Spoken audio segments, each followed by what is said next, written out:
په 10 روپۍ باندې دوه رونه چې دي هغه مړه شو. دې سیټ ته به تاسو ته تصویران ښکارېږي. دوه تنه رونه دی او د یو کس سره بیډ دی. د بیډ والا دا دواړه کسان چې دي دا وجلي دي. د لږې خبر نه چې دی غویمه جوړه شوه دا دواړه رونه چې دي دا مړه شو. دا واقعه را سره هم شیر کوم خو تاسو له هم پکار دي چې تاسو صبر کوئ ځکه چې دا د صبر د وجې نه چې دی دا واقعه راله. بل ځینې کسان دي هغو په داسې وخت کې موبایل یې نیولي او تماشې کوي. نو په دې کې تماشبین چې دی هغو ته پکې ډېر زیات ګناه دی ځکه چې هغه د دې کسانو چې دی خلاصون یې نه دی کړی او ویډیو بس تاسو مخې هم راغلی. خو زه سره دا واقعه چې دی دا شیر کوم چې دا واقعه راغلې څنګه ده. دا دواړه رونه راغلي دي کیلې چېرته اخیستلې په ګاډۍ کې کیلې پرتې وې نو ګاډۍ وال نه کیلې اخیستلې چې کیلې اخیستې تپوس کړی درځن په څو دی نو هغو ته ویلي چې په 130 روپۍ دی. 2 روپۍ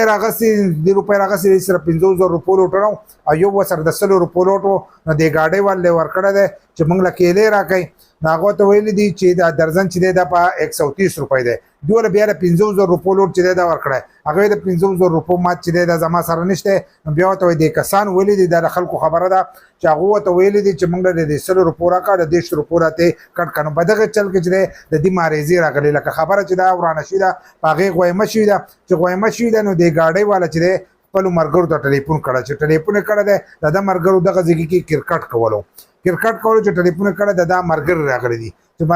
ملګري راغلی دي نو دا بیډ والا کس نه دی دی په ویډیو کې راغلی هم دی ویډیو به تاسو لا مخکې له درغلی ومي دی راغلی دی نو د ده دا دواړه رونه چې دي دا یې وهلي دي دواړه یې وهلي دي نو د مشر ورور چې دی دا کشر ورور په هغې کې ښودل ځکه چې هغه ډېر زیات خراب کړی په ویډیو کې چې دی ښکارېږي وینې پې بهیږي نو هغه ویډیو ځکه ستاسو سره زه پلی کولی نه شم په ځینو پیجونو باندې چې دی هغه ورکړی شوي دي نو په هغه باندې هغې نه بهیږي نو هغه خپل ورور چې دی په هغې کې نیولی دی بیا دغه بیډ والا راشي واپسي دا کسان والي او د خلکو په منځ کې خلکو ټولو موبایل یې نیولي او یو تن چې دی بیډ والا نه نیسي او دا کس دی سر له چې دی بیډ راخلاص کړي نو دواړه ورونه چې دي دا مړه شي یو په 21 تاریخ باندې وفات شوی او بل چې دی په 23 تاریخ باندې. نو دا واقعه چې دا په ریوند کې راغلې ده واقعه د سره وجې نه راغله د صبر د وجې نه موږ صبر چې دی دا نه کوو. بل کم کسان چې ولاړې خالي تماشې ته ولاړې او خلاصون چې دی دا څوک نه کوي. نو هر قسمه چې هر ځای ته چې ځئ نو هر ځای کې چې دی صبر کوئ هر ځای کې ګرمېده چې دی نه پکار د دې څه په جیدات باندې غویمه نه ده راغلې په نور څه باندې نه ده راغلې